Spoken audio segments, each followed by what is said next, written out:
ఒక app release చేయబోతున్నాం. రాష్ట్రంలో ఎక్కడైనా కానీ ఎవరికైనా కానీ ఏ అధికారితో అయినా కానీ హరాస్మెంట్కి ఎవడైనా లోన్ అయితే ఆ యాప్ లేకపోయి నీకు ఏ రకంగా అన్యాయం జరిగింది అని, ఫలాని అధికారి నన్ను ఫలాని రకంగా ఫలాని వాడి ఇన్ఫ్లుయెన్స్లో నన్ను అన్యాయంగా నా మీద కేసు పెట్టి నన్ను చిత్రహింస పెట్టినాడు అని చెప్పి ఎవడైనా కూడా యాప్ ద్వారా ఆ అధికారి పేరు దగ్గర నుంచి ఆయనకు జరిగిన ఏ పరిస్థితుల్లో ఆయన ఏ రకంగా ఇబ్బంది పడ్డాడు అనేది ఆయన చెప్పచ్చు.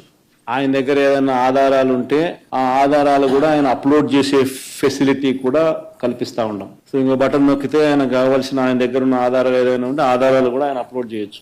వీడియోలు కానీ నీకు ఇంకా వేరే సాక్ష్యాలు కానీ ఏమైనా ఉంటే మీ దగ్గర ఉంటే మీరు చేయండి. ఆ యాప్ ద్వారా మన డిజిటల్ లైబ్రరీ మన దగ్గర ఉన్న మన సర్వర్లలోకి మన డిజిటల్ లైబ్రరీలోకి వచ్చేస్తుంది. రేపొద్దున మనం ముఖ్యమంత్రి అయిన తర్వాత ఆ డిజిటల్ లైబ్రరీ మనం ఓపెన్ చేస్తాం. మనం వచ్చిన తర్వాత అవి ఓపెన్ చేసి ఎవడెవడైతే మన కార్యకర్తలను అన్యాయం చేసినారో వాళ్ళందరినీ కూడా చట్టం ముందర ఏ రకంగా నిలబెట్టాలనో ఆ రకంగా నిలబెట్టించి అందరినీ కూడా సినిమా చూపించే కార్యక్రమం మాత్రం జరుగుతుంది. అందరినీ కూడా సినిమా చూపించే కార్యక్రమం మాత్రం జరుగుతుంది. ఆ చేసినవి అన్నీ కూడా వడ్డీతో సహా ఏదైతే నువ్వు ఎత్తుతున్నావో అదే మనుషులు.